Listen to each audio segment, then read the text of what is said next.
Run, Aiden! Hurry, son! Get out of here, these people will kill you too. Samuel groaned, clutching the bullet wound in his leg. His 5-year-old son Aiden just stood there, looking down at his father writhing on the ground in pain. No, Dad! I'm not leaving you here! Samuel could see the men searching for them from where they were hiding. They had escaped into a dark alley, but it was only a matter of time before they were spotted.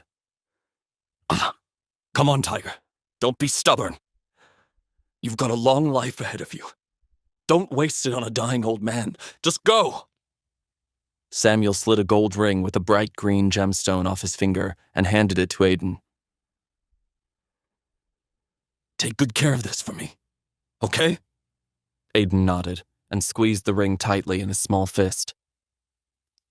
Samuel pulled himself to his feet, gripped the trigger of his gun, and limped out into the street to face the men standing by his car.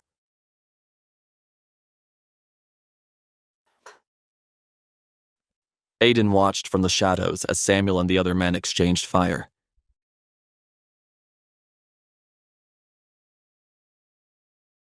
Boo! Aiden looked on in horror as bullets riddled his father's chest. Samuel's knees buckled, and he fell to the ground with a thud. With his last breath, Samuel looked up at Aiden. Remember the face of the men who shot me, Tiger. Promise me you'll make those bastards pay. Dad! Aiden shouted. Suddenly, Aiden woke up in his bed, drenched in sweat. He looked down at the ring on his finger and sighed. Ugh, not again. Every night for the past 18 years, he had this same exact dream. A dream so real it felt like a memory. This is getting to be a real pain in the ass, Aiden groaned. He pulled back the blankets, got out of bed, and dragged himself to the bathroom to get ready for work. He hated waking up like this, but he hated his job even more. Aiden was an orphan. Both of his parents died when he was young, so once he turned 18, he was on his own. His job as a delivery driver barely covered his bills, but he had no choice but to support himself, and he didn't know any other way to make money. His life felt like an endless grind. There was only one thing that brought him happiness, and that was his girlfriend, Vanessa. Whenever Aiden saw her, he forgot all of his problems. He had plans to see her later. It was her birthday today, making it even more special. That thought was enough to keep a smile on Aiden's face throughout the entire boring day of deliveries. After work, Aiden stopped by a bakery to get Vanessa a birthday cake. How much is this one? Aiden asked the shopkeeper, pointing at a large tiered cake with white frosting. The shopkeeper looked Aiden up and down suspiciously. $50. That's way too expensive, Aiden thought. He pointed at a cupcake-sized version of the same cake. Okay, how about the small one? The shopkeeper smirked. You mean the cupcake? It's $5. Aiden breathed a sigh of relief. I'll take it. Vanessa will understand, he told himself. If we're going to get our own place and move in together someday, we'll need to save every penny. When Aiden reached Vanessa's apartment, he saw colorful lights and heard loud music coming from inside. He rushed up the stairs and rang the bell. A few moments later, Vanessa answered the door in a sexy and obviously expensive new dress. Aiden was shocked to see that Vanessa's apartment was festively decorated and packed wall to wall with guests. The table was overflowing with drinks, snacks, and an enormous chocolate cake. Aiden was too stunned to speak. He suddenly realized that everyone in the room was staring at him. He remembered the cupcake he was holding and offered it to her. Hi, Vanessa. Happy birthday. I didn't know you were having a party tonight.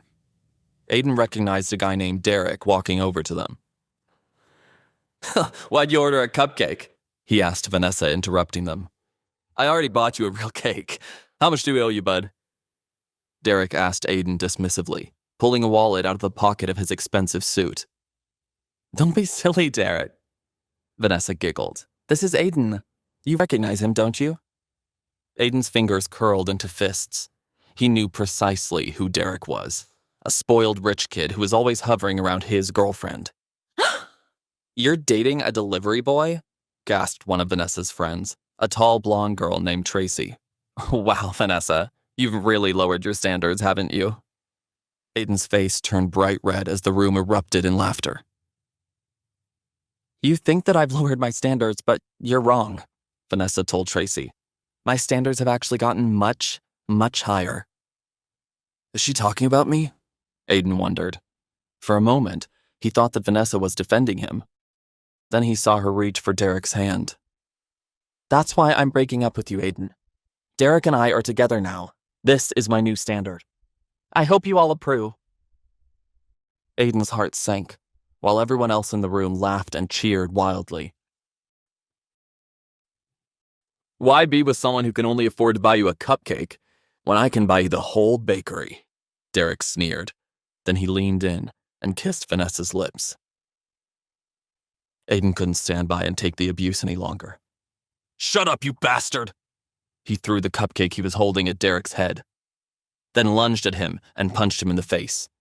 There was a loud crack as Aiden's fist connected with Derek's nose. Derek looked down in shock as blood spattered onto his expensive suit. "You're gonna regret that," he growled. He took a swing at Aiden, but Aiden easily dodged the blow, landing a kick to Derek's stomach. Derek fell to the ground, clutching his ribs. "How could you do this to me, Vanessa?" Aiden shouted, but she just smirked in return. As he stormed out of her apartment, he grabbed a bottle of vodka from the table and slammed the door shut behind him.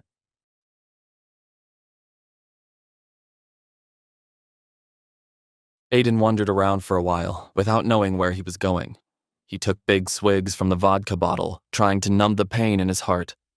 But with every sip, it felt like his pain was only getting worse. He couldn't help replaying the scene of Derek kissing Vanessa over and over in his mind.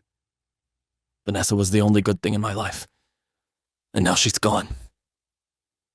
Aiden had no idea where he was, so he sat down on the steps of a fancy hotel and gulped down the last sip of vodka.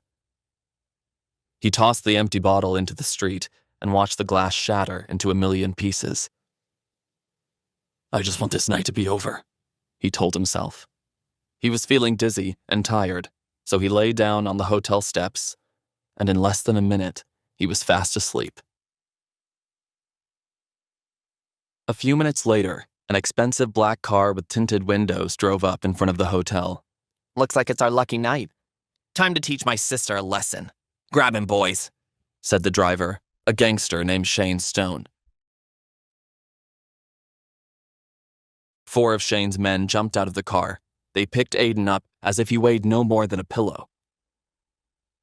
"Where are we taking him?" asked one of the men. "Bring him up to room 409.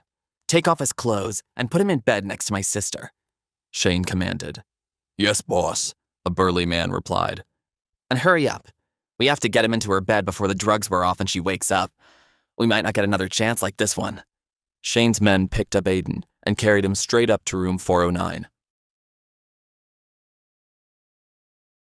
Once Aiden's clothes were removed, they laid him on the bed gently next to Shane's sister, Ava, who was already lying there fast asleep.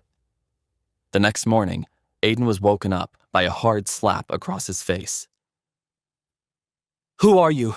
And how did you get into my room? What have you done to me?" Aiden was shocked to see that he was lying in bed next to a girl he didn't recognize. To make matters worse, they were both completely naked. I have no idea," he started to explain, the blood rushing to his face. But before he could say anything more, the door to Ava's room burst open and Shane came rushing in with his men. "Shame on you, Ava. I always knew that you were a slut, but Grandpa wouldn't believe me. Now I finally have proof." Why did Shane put Aiden in Ava's bed?